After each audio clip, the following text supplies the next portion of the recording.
change. Well, Bob was mentioning the issue that has been raised by quite a sizable slice of corporate America actually today. The idea, and as we're obviously at the height of the earnings season, that you should perhaps not give guidance seems to be actually growing some support. According to a report by the Business Roundtable Institute for Corporate Ethics, the obsession with short-term profit targets destroys a company's long-term interests. Amongst those that are pushing for change is Jeffrey Diermeier, who's CEO and President of the CFA Institute, Chartered Financial Analyst, and he joins me now live from New York. A very good afternoon to you. What is the basic thinking here?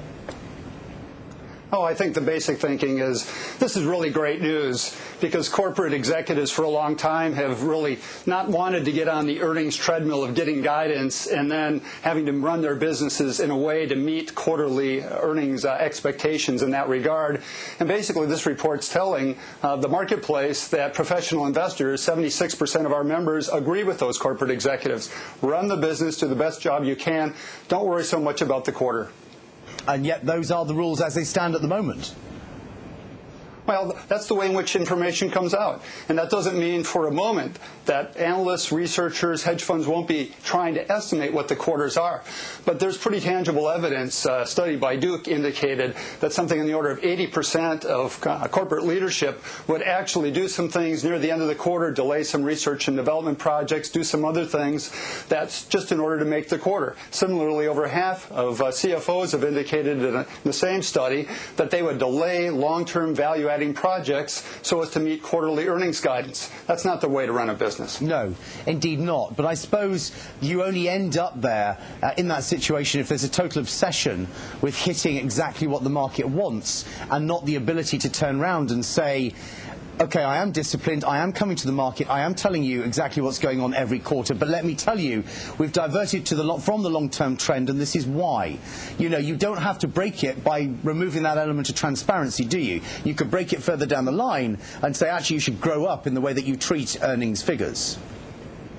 Oh, you made an excellent point there. There's no question about it. And, you know, part of this project, the paper itself talks about the fact that chief executives need to exert some leadership here. They will have to train the market over a series of quarters that they mean what they say, that they're sticking to the business fundamentals. And for some reason, you know, they don't happen to make a quarter, it doesn't mean that the following quarters are necessarily going to be lousy. Over the last decade, we've seen so many companies just manage happenstance to beat the quarter by a penny. That certainly didn't happen because it was natural. It happened because it was managed. And you're telling me that as the president of the CFA Institute, are you? That's a fact. I'm telling you that, and I'm also telling you that in my experience as 29 years as a professional investor, most recently as chief investment officer of UBS Global Asset Management, and running an equity team following U.S. stocks and investing in U.S. stocks for decades, that in fact you could see this behavior on a regular basis. In fact, many corporate leaders would tell us that in fact that we wanted them basically to manage the earnings to try to beat those earnings estimates, and our answer to that over the years, just like Warren Buffett says, please do not engage in earnings acrobatics. Just run the business as best you can. That's what we want you to do. How would you then let the market know that there was a divergence between the expectation and the reality if you weren't coming to the market every quarter? Well, first of all, if you're talking about the business fundamentals, any material new information about a new product or development should be revealed to the marketplace as a whole.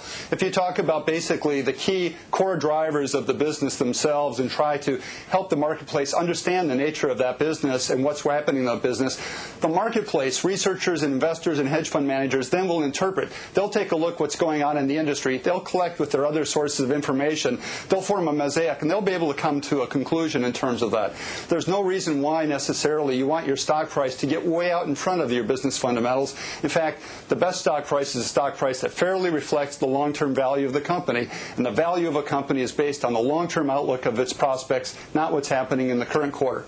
You see, isn't that la-la land, actually, in reality, that we are going to have to, if I'm sitting here as a shareholder, I'm going to have to rely on the load of people that are scribbling away in darkened rooms to find out whether I should be investing, rather than actually having the company come to me and tell me up front what's going on. That's la-la land, isn't it? Well, that's the la-la land you live in right now, because the reality is to the degree that the company executive is suggesting, well, next year we'll earn about $2. I've been engaged in researching and making estimates for companies for a long time. The market's making the critical estimates, and to the degree it can get a little bit lazy if, in fact, the chief executive or the CFO is doing most of their work for them, or even going so far, God forbid, is to actually help them fill out their spreadsheets. No, the marketplace does a very good job of making estimates. As we're talking about information that's flowing out over time, over years on companies. So, no, I think to that degree we do live in la-la land, and la-la land can work just fine.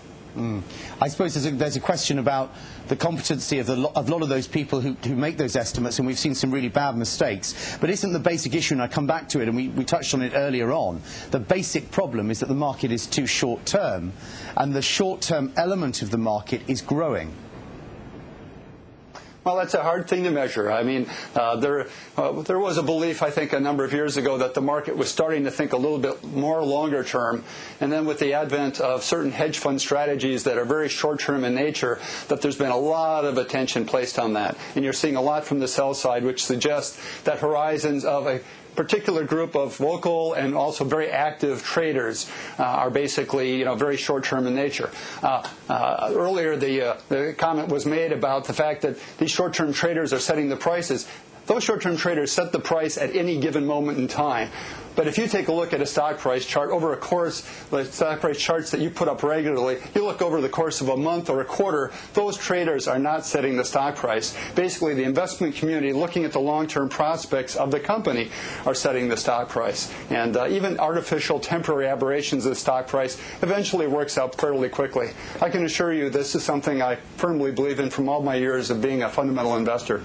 I just wonder, though, I mean, if you look at the way in which markets behave in very much a momentum style at the moment, we are turning on views of changing views of where the economy is going, where capital expenditure is going. And don't you need, actually, for that entire market to have a number of voices coming through continuously from all aspects of business to tell us exactly where we are? And if you remove the quarterly reporting and you only went to 6 monthly reporting, A, that information isn't going to come through, and secondly, Jeffrey, as you know better than I, it's going to leak. It's going to leak in various forms, and you're going to get an even more unlevel playing field for the capital markets.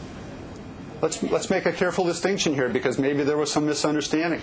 Not saying anything about reporting or giving information, or in the United States actually reporting the quarterly results and showing what's going on, what capital expenditures were made. Oh, absolutely, that is something that's been terribly valuable. We're talking about the guidance, the forward-looking projections, basically, that are made by corporate officers. Not at all. But Jeffrey, absolutely, companies should continue to report the information as they reveal themselves. Jeffrey, you know as well as I do that in particular for this quarter that we're going through now, it is the forward-looking statements that are far more interest to most people in the market than the actual numbers they come through with. Well, the market's going to be interested. If somebody's going to make a forward-looking statement, the market has to pay attention to it.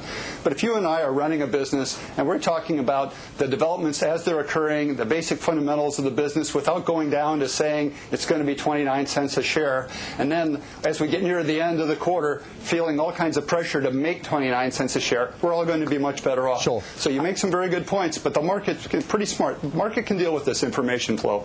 Good to talk to you. Thank you very much for your time. Jeffrey Diermeier, who's the CEO and President of the CFA Institute, joining us live there from the